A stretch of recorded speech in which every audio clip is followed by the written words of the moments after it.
This section is all about exponential and logarithmic models.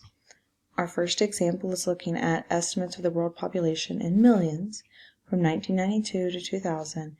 The estimates are shown in the table as well as in that scatter plot.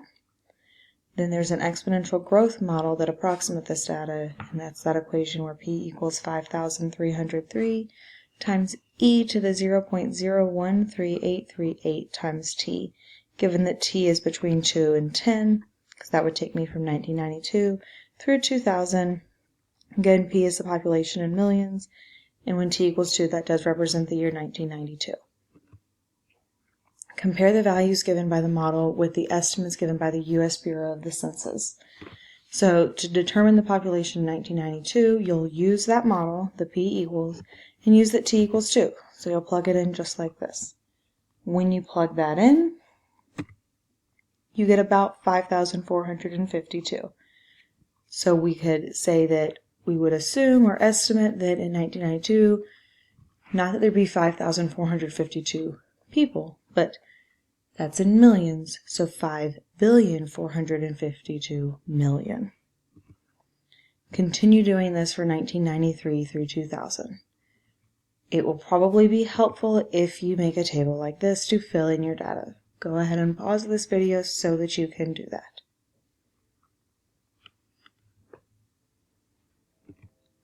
According to this model, what year corresponds to a world population of 6.5 billion?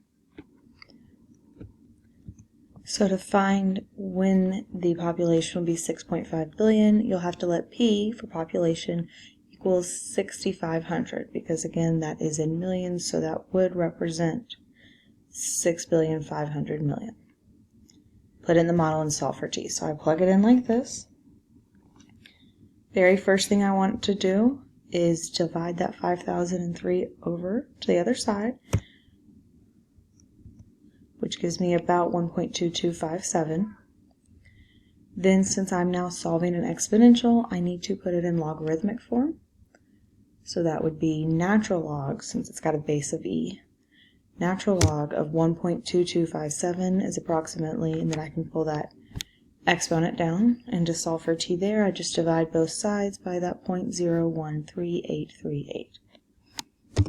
And I get that t is about 14.71. So 14.71 years after 1990, since t equaling 2 was 1992, t equaling 0 would be 1990, puts me that during 2004 would be when we hit the population of the 6.5 billion. Example 2, we are in a research experiment. A population of fruit flies is increasing in accordance with the law of exponential growth. After 2 days, there are 100 flies. After 4 days, there are 300 flies. How many flies will there be after 5 days? I have my exponential model here. So if I let y equal the number of flies and that are present after t number of days, then I can have two equations there. One for the 2 days where there's 100 flies and one for after 4 days where there's 300 flies. Since there's two different variables there, I'm going to have to solve for both of them. It's going to actually be easier to start by solving for a. So I'm going to solve for a in the first equation. Dividing the e to the 2b over, I get that a equals 100 over e to the 2b. I then need to substitute that into the second equation. So here I have 300 equals a e to the 4b, but instead of a, I'm going to use the 100 over e to the 2b. That way I only have one variable. I need to solve from there. So first off, my e to the 4b times that e to the 2b that's in the denominator will reduce. I also went ahead and divided my 100 over to the other side. Since that's an exponential, to solve that, I want to go ahead and write it as a logarithm. So I'm going to have the natural log of 300 over 100 equals 2b, or natural log of 3 if you went ahead and divided the 300 by 100. From there, I would just divide both sides by 2, and that gives me what b equals. So b is 1/2 times the natural log of 3, or if you left it as the natural log of 3 over 2, those are equivalent. That's gotten me b, which was crucial. because now I can use B to figure out what A would actually be. So using B, I use my equation for A, and instead of the B, I plugged in that 1/2 natural log of 3. 2 times 1/2 is just going to be 1. So in that denominator, I'm going to have e to the natural log of 3, which the e and the natural log of 3 will cancel. So I'm going to have that A is 100 over 3, or about 33.33.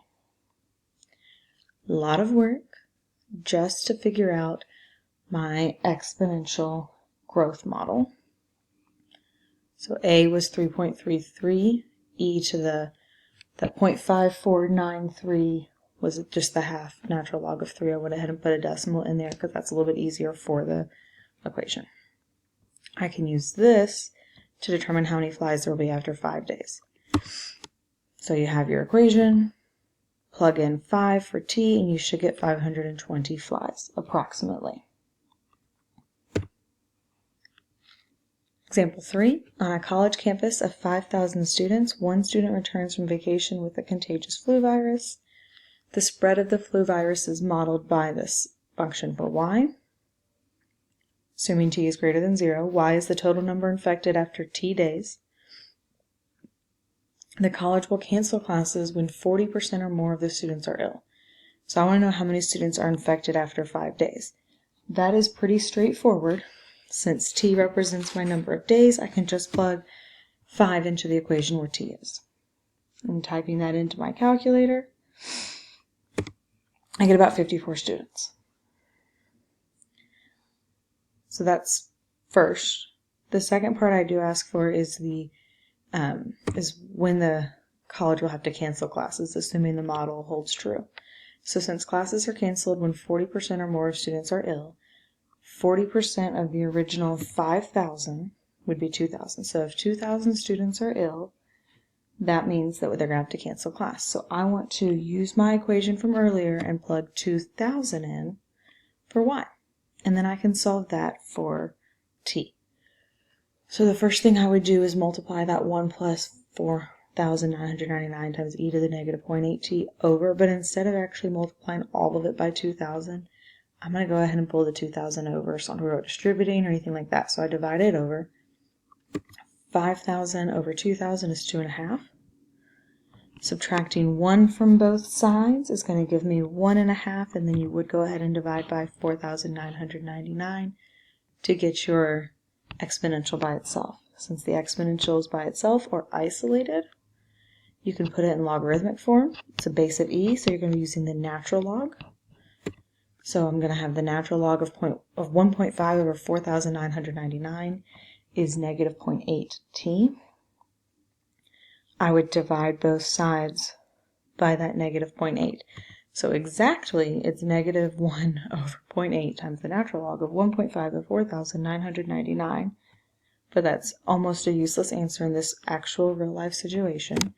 So I would say about 10.14. So after about 10 days, 40% of the students will be infected and classes will have to be canceled. Example 4.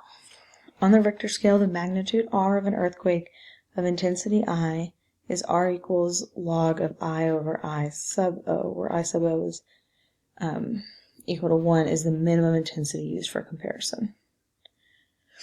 Find the intensities per unit of area for the following earthquakes. Just intensity is a measure of the wave energy of an earthquake. So the first one, Tokyo and Yokohama, Japan in 1923, R was at 8.3. So again, since I sub 0 is equal to 1 and R equals 8.3, you would have this equation. So to find I, or the intensity, I would need to put that into an exponential since that is a logarithmic equation. So I'm going to have 10 to the 8.3 equals I, and that's approximately 199,526,000. Why don't you go ahead and figure out what the intensity would be for Turkey in 99 with a Richter scale value of 7.4. should have gotten the tends to be about 25,119,000.